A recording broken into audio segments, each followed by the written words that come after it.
Ang prinsesa ng kulay.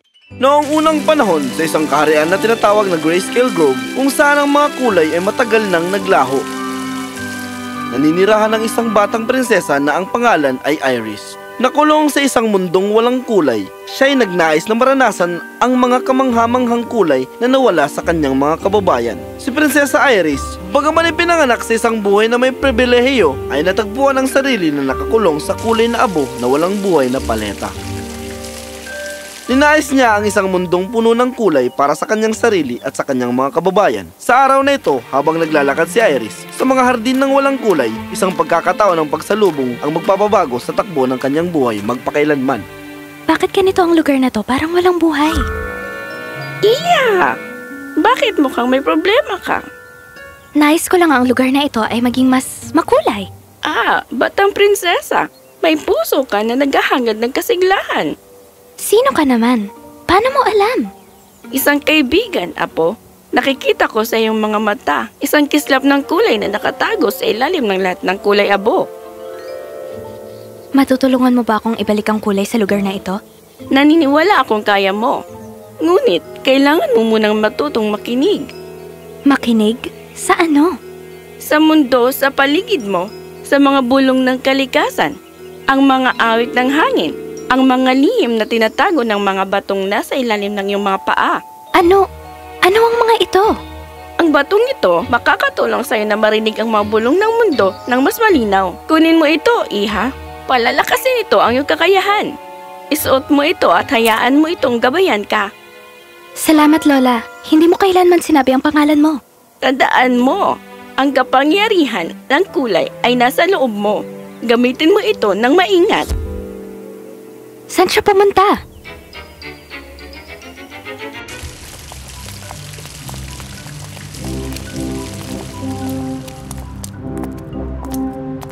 Panahon na para ipakita sa kanila kung sino talaga ako. Hinaplos ni Prinsesa Iris ang kanyang mga kamay sa kanyang buhok at bigla itong nagbago at naging isang makulay na bahaghari. Pagkatapos, dahan-dahan niyang ipinatong ang kanyang mga kamay sa kanyang kulay na abo na damit. Binibini, anong nangyari sa'yo? Ipinakita ko lang ang aking tunay na kulay. Gusto mo bang makita ang iyo? Ako? Hindi ako sigurado. Ligtas ba ito? Oo naman. Pwede ba?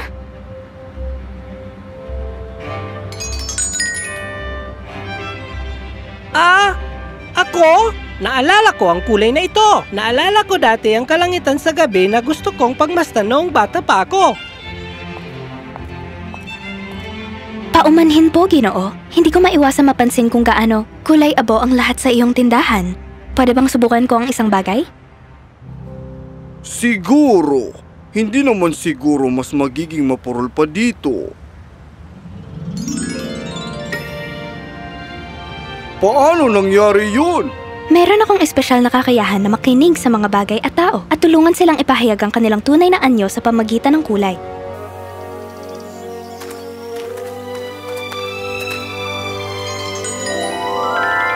Naisip ko kung...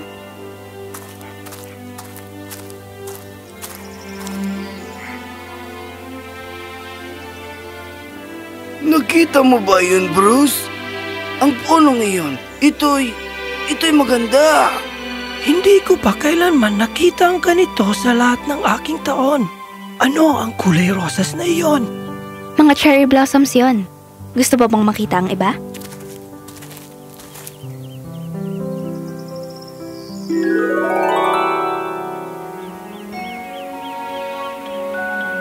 Ay hala! May malabong alaala ko sa paglaro dito nung bata pa ako. Ganito ang itsura ng mundo nung bata pa ako. Paano mo nagawa yan sa sarili mo? Pwede mo ba akong turuan? Nananatili ang kulay, munting bata. Kailangan ko lang itong paniwalaan at hayaan itong lumabas. Gusto mo bang subukan? Sige, pumikit ka. Isipin mo kung sino ka sa loob. Kung ano ang nagpapasaya sa'yo. Pagkatapos, hayaan mo lang itong lumabas. Nagawa ko! Nagawa ko!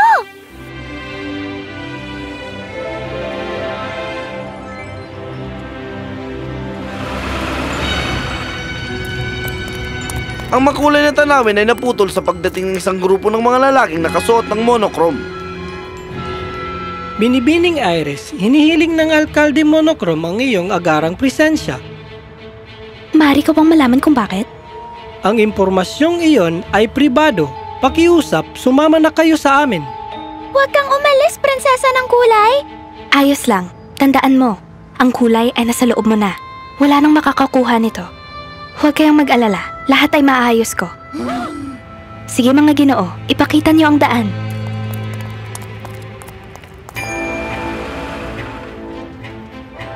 Dumating ang grupo sa isang malaking nakakatakot na gusali na kulay abo.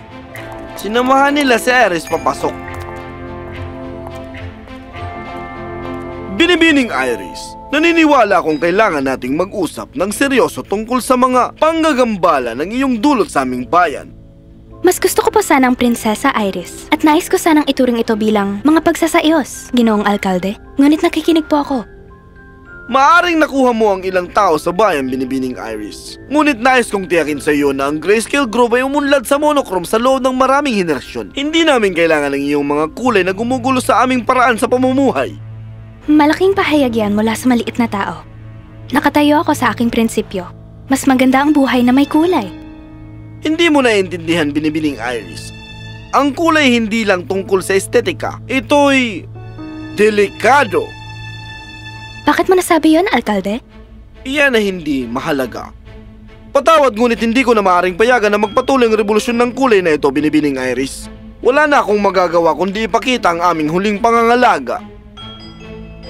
Tingnan niyo ang Grayscaler.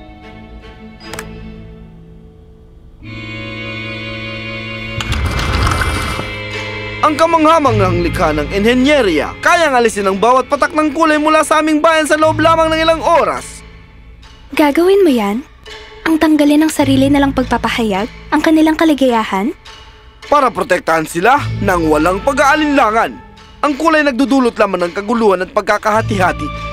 Hindi yan totoo. Tinatanggap ng mga tao kung sino sila. Nagkakaisa sila. Hindi nagkakalayo? Totoo! Tingnan mo sa labas, prinsesa ng kulay. Ang iyong gagawin na magdudulot ng pagkawasak ng bayang ito. Ang mga tao ay nagsisimula ng pumili ng panig. Gaano ba katagal bago ito maging isang ganap na digmaang kulay? Hindi mangyayari yan. Makakahanap tayo ng paraan para magkasama ang lahat. May kulay man o wala. Dapat ito ay isang pagpipilian, hindi isang utos. Tigilan mo na ang palabas na ito, Binibining Iris. O wala na akong ibang pagpipilian kundi gamitin ang Grayscaler.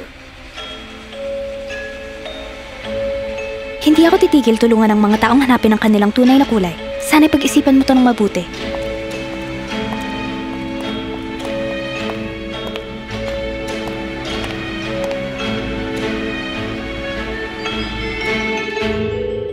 Iris, may kailangan kang malaman tungkol sa nakaraan ni Alkalde Monochrome. Isang trahedya na humubog hindi lamang sa kanya, kundi sa aming buong kaharian. Noong taon ng pista ng kulay, 40 taon na ang nakalilipas, ang buong kaharian ay nagdiriwang. Hindi ito inaasahan ni Numan. Nabigo ang strukturang pangsuporta. At biglang, isang malakas na alon ng pintura na bumaha sa mga lansangan.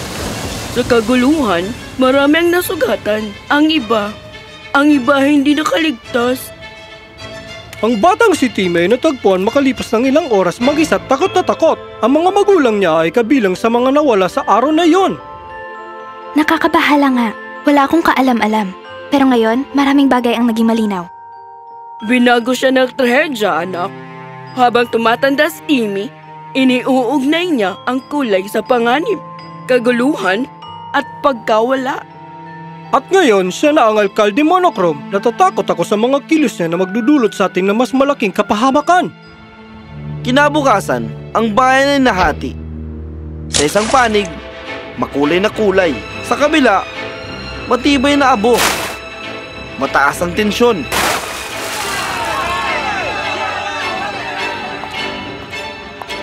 Hindi ko kailanman inisip na mangyayari ito. Hindi mo pwedeng ipilit ang iyong mga kulay sa amin. At hindi mo kami pwedeng gawing bihag ng nakaraan. Pakiusap, itigil niyo to.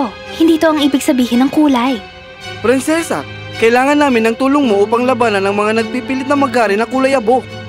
Kasalanan mo lahat ng ito. Sinira mo ang aming payapang bayan.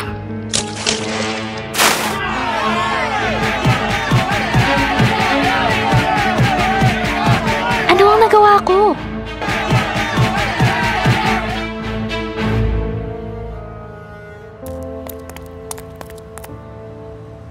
Binalaan kita na mangyayari ito, Binibining Iris. Tingnan mo kung anong ginawa ng iyong mga kulay sa Grayscale Grove. Alkalde, pakiusap. Hindi to ang aking nais. Kaya pa natin itong ayusin. Magkasama. Mamamayan ng Grayscale Grove. Ito ang inyong alkalde. Inuutusan ko kayong lahat na huminto agad. Tingnan nyo kung anong ginagawa ng mga kulay sa ating komunidad. Pinag-aaway nila ang magkapitbahay at ang magkaibigan. Tapusin ito ngayon din. Nasa aking kamay ang susi sa ating kaligtasan. Sa isang pindot lang nito, ang Grayscaler ay mabubuhay. Ibabalik ang ating bayan sa maayos at mapayapang kalagayan nito. Lahat ng kaguluhang at kulay na ito ay mapapawi. Sandali. Ikinalulungkot ko ang nangyari, Alkalde. Bata ka pa nung nangyari yon. Noong mga nakaraan, sa taon ng pista ng kulay. Ang mga lalagyan ng pintura, hindi sana nahulog. Ang kulay na kumalat, ang mga taong sumisigaw, tumatakbo. Pasensya na para sa lahat ng iyon. Ligtas na ngayon ang Grayscale Grove. Mahuhulaan, kontrolado. Ang iyong mga kulay, ibinabalik nila ang kaguluhan, mga panganib. Pero Alkalde, sa takot mo sa kulay, pinapayagan mong kontrolin hindi lang ang buhay mo, kundi pati na ang buhay ng lahat sa bayan na ito. Hindi ang kulay ng sanhi ng aksidente. Isang hindi inaasang pangyayari lamang iyon. Hindi mo alam kung anong naramdaman ko. Tama ka, hindi ko alam. Pero alam ko na ang pagtatago sa isang bagay ay hindi nagpapawala ng sakit. Pinapalaganap lang ito ng takot. Alkalde, maaari bang maipakita ko sa'yo? Ipinapangako ko ikaw ang may kontrol sa buong panahon. Pumikit ka, Timmy, at alalahanin ang isang masayang alaala kasama ng iyong mga magulang bago ang aksidente. Buksan mong iyong mga mata, Alkalde. Ito ang kulay ng paboritong damit ng aking ina. Ang kulay ay maaari ring maiugnay sa pagmamahal sa mga masasayang alaala. Hindi ito kailangan magpahiwatig ng sakit lamang. Hindi ko alam kung handa ako sa lahat ng ito. Hindi kailangan mangyari ang pagbabago ng biglaan. Maaari natin gawin ito ng dahan-dahan. Matutulungan natin ang mga tao muling mahanap ang kulay sa kanilang sariling tempo. Makikipagtulungan ka ba sa akin, Alkalde? Para sa kabutihan ng Grayscale Grove? Siguro, maaari tayong magsimula sa maliit. Isang trial run sa isang bahagi ng bayan. Iyon lang ang hinihiling ko, Alkalde. Isang pagkakataon upang ipakita sa iyo at sa bayan na ang kulay ay maaaring magdala ng kaligayahan at buhay, hindi lang takot. Habang ang araw ay naging takip-silim, ang Grayscale Grove ay nasa bingit ng pagbabago. Ang kasunduan ni Alkalde Monochrome at Prinsesa Iris ay nagbigay ng bagong landas patungo sa hinaharap. Sa kauna-unaang pagkakataon sa loob ng mga taon, ang hinaharap ng bayan ay nagdala ng pangako ng kulay at pagpipilian. Nagsimula na ang tunay na trabaho ng pagpapagaling at pag-unawa, ngunit muling tumubo ang pag-asa sa Grayscale Grove patungo sa isang masayang wakas.